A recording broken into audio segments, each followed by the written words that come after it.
इस बार संतोष भारती जी भी एक टाइटल लेकर आ गए। ओशो के नाम से यह फुहड़ता अब बंद हो। आगे संतोष भारती जी कहते हैं, राजनेता अपनी अपनी सत्ता के लिए लोगों की भावनाओं को उकसाते रहते हैं। किसी एक वर्ग की भावना को दूसरे वर्ग से लड़ाते रहते हैं। उन्हें असल में किसी की भावना से कुछ भी लेना देना नहीं होता है। उन्हें तो बस अपनी कुर्सी की चिंता रहती है। आगे संतोष भारती जी कहते हैं, ऐसे ही पिछले कुछ समय से कुछ लोग ओशो की लेगेंसी के नाम पर हर थोड़े दिन में सड़कों पर दंड फैलाने लगते हैं। अब इन दंड फैलते पहलवानों को सिर्फ और सिर्फ अपनी मनमानी करनी है। जो वे करते हैं, चाहते हैं, सोचते हैं, मानते हैं, बस वही अंतिम सत्य। अपनी जीत को अंतिम सत्य मानकर वह हर पक्ष के दुश्मन है। यह चंद सिर फिरे जब सड़कों पर दौड़ते भागते हैं तो इन्हें न तो ओशो से कुछ लेना देना होता है, न ही उन करोड़ों करोड़ों ओशो प्रेमियों से कुछ भी लेना देना होता है जो अपने अपने घरों में ओशो के साथ हृदय के तल पर गहरे से जुड़े हुए हैं।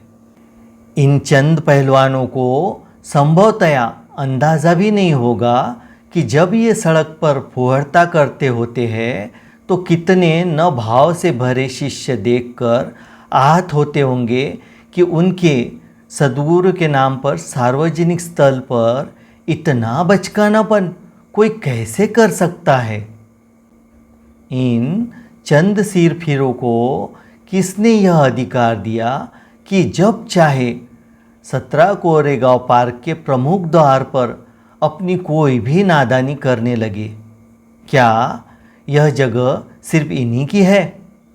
कोई कल्पना भी कर सकता है कि किसी भी स्थल पर कोई भी खुलेआम अपनी मनमानी कर सके? क्या किसी भी स्थल पर ऐसी हरकत को स्वीकृति मिलेगी? और अगर कोई ऐसी खुरापत करेगा तो क्या कानून अपना काम नहीं करेगा? और जब कानून पर अपना काम करता है तो ये चंद सिर फिरे उसे भी एक मुद्दा बना लेते हैं। लबोलुबाब यह कि ये जो चाहे करे, इन्हें कोई भी किसी भी हालात में रोक नहीं सकता। ये अनाप शनाप बोलते हैं, किसी को गुंडा कहते हैं, देशद्रोही कहते हैं, गुरुद्रोही कहते हैं, क्या क्या नहीं कहते हैं। इन्हें यह सब कहने का अधिकार किसने दिया? जब देखो तब ये अपनी मनमानी करने को चुनौतियां देते रहते हैं। मानो अन्य ओशो प्रेमी तो बस है ही नहीं, उनका तो कोई अस्तित्व ही नहीं है। इन चंद सिर फिरों को कभी इस बात का अंदाज़ा भी है कि इनकी फुहड़ हरकतों को देखकर कितने न अनगिनत संवेदनशील शिष्य आहत होते हैं। इन शिष्यों को आहत करने का इन्हें किसने अधिकार दिया? लगातार हर संभव प्रयास किया जा रहा है जो यह कहे या करना चाहे वह करने दिया जाए। इनको यह जबरदस्ती करने का क्या अधिकार है? होते कौन है ये? और जब ये सड़क पर दंड फैल रहे होते हैं और किसी भले मानस को बुरा लगे और यदि कोई तात्कालिक प्रतिक्रिया हो जाए तो उसे भी ये पहलवान मुद्दा बना लेते हैं। अरे भाई, तुम तो जुम्मे जुम्मे 7 दिन पहले दिखाई दिए। उनकी भावनाओं का क्या, जिन्होंने 40, 50, 60 साल कोरेगांव पार्क की लेन नंबर 1 में गुजार दिए हो, जिन्होंने न जाने कितने मौसम इन हरे भरे पेड़ों तले बिताए हैं, जिन्होंने ओशो के साथ एक एक पल जिया हो, अनवरत सालों साल दशक तक, जिनके लिए ओशो उनके जीवन का अनिवार्य पर्याय बन चुका हो, वे भी तो भाव से भरे हैं।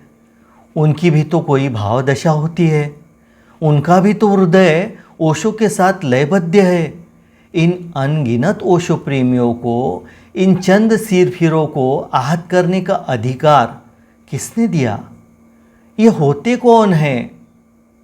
फिर संतोष भारती जी कहते हैं, अब बहुत हो चुका, इनफ इज इनफ।